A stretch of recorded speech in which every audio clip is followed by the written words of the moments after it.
Allah Subhanahu wa Ta'ala Maha melihat segalanya.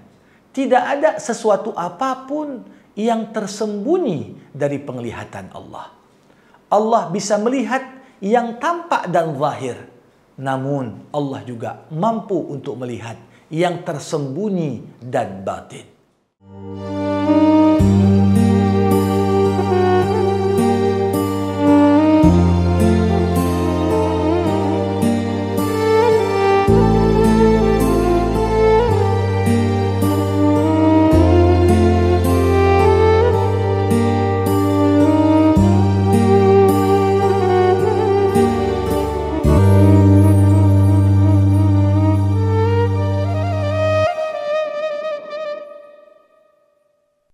Acara ini dipersembahkan oleh Retali Mustajab Travel Cabang Medan.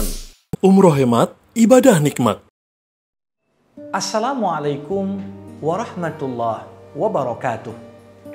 Alhamdulillahirabbil alamin wal aqibatu lil muttaqin wala udwana illa 'alal zalimin. Summa salatu wassalam ala khairil anbiya'i wal mursalin Rasulillah Muhammad sallallahu alaihi wasallam wa ala alihi wa sahbihi ajma'in. Para pemirsa, kembali kita berjumpa dalam program Meneladani Akhlak Allah dalam Asmaul Husna. Episode kita kali ini, episode yang ke-62, kita akan membersamai nama Allah Al-Basir. Al-Basir artinya Allah, Tuhan yang Maha Melihat. Allah Subhanahu wa Ta'ala Maha melihat segalanya. Tidak ada sesuatu apapun yang tersembunyi dari penglihatan Allah. Allah bisa melihat yang tampak dan zahir. Namun Allah juga mampu untuk melihat yang tersembunyi dan batin. Para hadirin sekalian, manusia memiliki yang namanya indera penglihatan. Dengannya manusia juga dapat melihat. Tapi terdapat perbedaan yang sangat jauh dan besar antara penglihatan Allah dengan penglihatan manusia. Bagaimana kita sebagai manusia? Penglihatan kita sangat terbatas. Manusia melihat segala yang indrawi dengan mata kepalanya. Dan manusia mampu melihat apa-apa yang sifatnya imaterial dengan mata hatinya. Karenanya, penglihatan kita, baik yang indrawi maupun yang imaterial, sangat berkaitan erat dengan potensi akal yang Allah Subhanahu wa Ta'ala berikan kepada manusia. Tentunya, indera penglihatan manusia itu sangat terbatas. Manusia tidak dapat melihat segalanya. Ada batasan jangkauan pandang manusia. Ketika ukuran objek yang ingin dilihat terlalu kecil, maka manusia tak bisa langsung melihatnya. Dia membutuhkan perantara dan alat lain membantunya untuk melihat. Bagaimana manusia dengan kemampuan akalnya menciptakan yang namanya mikroskop. Untuk melihat benda-benda dan objek yang sangat kecil dapat diperbesar hingga ribuan kali lipat. Tentunya hal yang begitu jauh juga tak dapat dilihat manusia. Untuk bisa melihat luar angkasa beserta segala isinya, manusia pun membutuhkan teleskop. Walaupun disertai dengan alat-alat yang dibuat, tetap saja penglihatan manusia memiliki keterbatasan. Tetapi Allah Subhanahu wa Ta'ala, Tuhan yang Maha Melihat, mengatakan dalam Al-Quran, "Fala uqsimu bima tubsirun wa ma la tubsirun." Aku tidak akan bersumpah dengan apa yang bisa kalian lihat dan apa yang tak mampu untuk kalian lihat. Berapa banyak yang tak mampu dilihat manusia? Bahkan kalau kita jujur, lebih banyak yang tak mampu kita lihat dibandingkan hal-hal yang dapat kita lihat. Para pemirsa, tentunya penglihatan manusia hanya terbatas kepada apa yang tampak. Manusia tak bisa tahu isi hati orang lain. Manusia tidak tahu apa yang tersembunyi di relung kalbu seseorang. Karenanya Nabi Muhammad SAW memberikan kaedah kepada kita.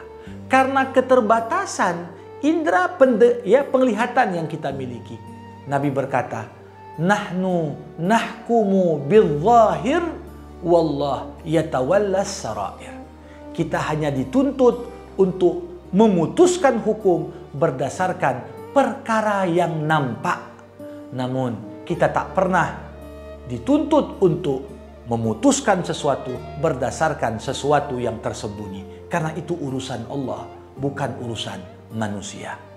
Pernah suatu ketika ada sahabat Rasulullah, Usamah bin Zaid, dalam sebuah peperangan dia berduel pedang dengan seorang kafir Quraisy. Namun yang terjadi ketika itu Usamah hampir saja membunuh si kafir tadi. Si kafir begitu melihat kondisinya sudah terdesak, maka dia cepat-cepat mengucapkan 2 kalimat syahadat. Asyhadu an la ilaha illallah wa asyhadu anna Muhammadar Rasulullah. Namun ketika itu Usamah tidak percaya dengan keislamannya. Dia menganggap motif orang itu masuk Islam bukan karena Allah, tapi karena takut untuk dibunuh. Karenanya Usamah bin Zaid tetap memburu yang bersangkutan, bahkan membunuhnya setelah dia mengucap 2 kalimat syahadat. Yang menarik, selesai perang, Usamah dipanggil oleh Rasulullah. Ternyata berita Usamah membunuh orang yang telah mengucap 2 kalimat syahadat sampai pada Nabi. Nabi bertanya, "Usamah, kenapa kau bunuh seseorang yang sudah mengucapkan 2 kalimat syahadat?" Ketika itu Usamah berkata, "Aku lihat Rasulullah, dia itu bersyahadat karena takut dengan tebasan pedangku." Namun, apa kata Rasulullah kepada Usamah? "Asyaqaqta qalbah?" Apakah kau sudah belah dadanya sehingga kau bisa melihat apa motif di balik keislamannya?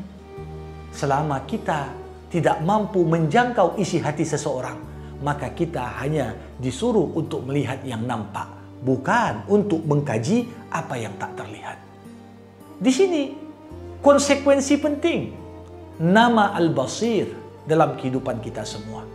Dimanapun kita berada, kita perlu menyadari Allah Maha melihat kita.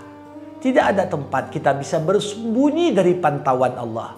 Tidak ada satupun kondisi kita bisa luput dari bagaimana Allah melihat setiap hambanya dengan ilmunya yang mutlak. Maka dari itu, Rasulullah pernah mengatakan dalam sebuah hadis, "Man lam yakun lahu wara'un yasudduhu an maksiatillah idha khala lam ya'ballahu lahu bisyai'in minat ta'ah." Siapa yang tidak memiliki tingkat kewaraan yang dapat menghalanginya untuk berbuat maksiat ketika dia sendiri, maka Allah Subhanahu wa Ta'ala tidak membutuhkan darinya amalan apapun. Jadi penting sekali bagi kita untuk menyadari Allah selalu melihat kita. Kita selalu dipantau Allah, sehingga inilah yang nantinya akan melahirkan sifat wara, yang dasarnya adalah muraqabatullah, merasa Allah senantiasa mengawasi dan memperhatikan tiap gerak-gerik kita.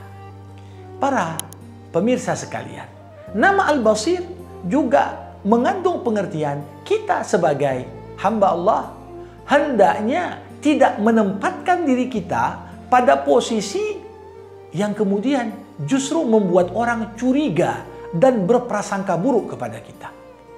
Karena manusia ini terbatas. Dia tak bisa melihat kecuali yang nampak. Maka jangan pernah kita berada pada posisi membuat orang lain curiga dan berprasangka buruk kepada kita. Walaupun kita tahu kita tak berbuat sesuatu yang macam-macam. Tapi karena manusia tak bisa melihat sebagaimana Allah melihat, maka perlu kita jaga tampilan luar kita agar tetap dalam kondisi yang baik. Pernah suatu ketika Nabi Muhammad SAW menjemput istrinya yang bernama Safiyah dari masjid usai sholat subuh. Maka Di masa itu jalanan masih gelap karena tidak ada lampu. Nabi pun membawa istrinya berjalan berdua. Tiba-tiba nampak ada beberapa sahabat sedang bercerita. Siapa itu? Sama siapa Nabi jalan? Mereka kemudian membicarakan. Nabi yang sudah berjalan kembali lagi ke tempat kerumunan tadi. Nabi berkata, tenang, ini istriku Safiyah. Ketika itu sahabat mengatakan, wahai Rasulullah, gak mungkinlah kami berprasangka buruk kepadamu. Tapi ketika itu Nabi berkata, ya aku tahu, tapi syaitan akan masuk kepada kalian dan membisikkan apa-apa yang membuat kalian saling curiga dengan sesama muslim yang lain. Jadi ini makna al-basir. Kita menyadari ketika manusia punya keterbatasan, maka tampillah yang elegan, indah, dan tidak melakukan pelanggaran terhadap aturan Allah di hadapan saudaramu. Kenapa? Karena dia tak tahu isi hatimu. Dia tak tahu apa yang sebenarnya terjadi. Yang tahu hanyalah dirimu dan Allah. Karena Allah adalah Al-Basir yang maha melihat. Tidak ada sesuatu apapun yang dapat tersembunyi dari Allah Subhanahu wa Ta'ala. Sekian untuk pembahasan nama Al-Basir. Jangan lupa like dan subscribe Art Media Official. Wabillahil hidayatu wat taufiq. Wassalamualaikum warahmatullahi wabarakatuh.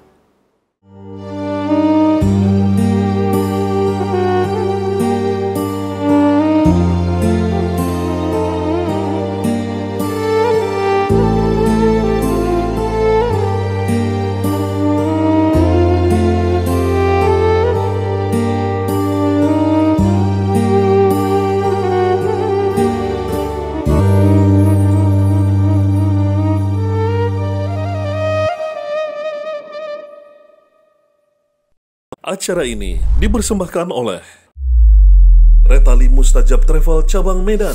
Umroh hemat, ibadah nikmat.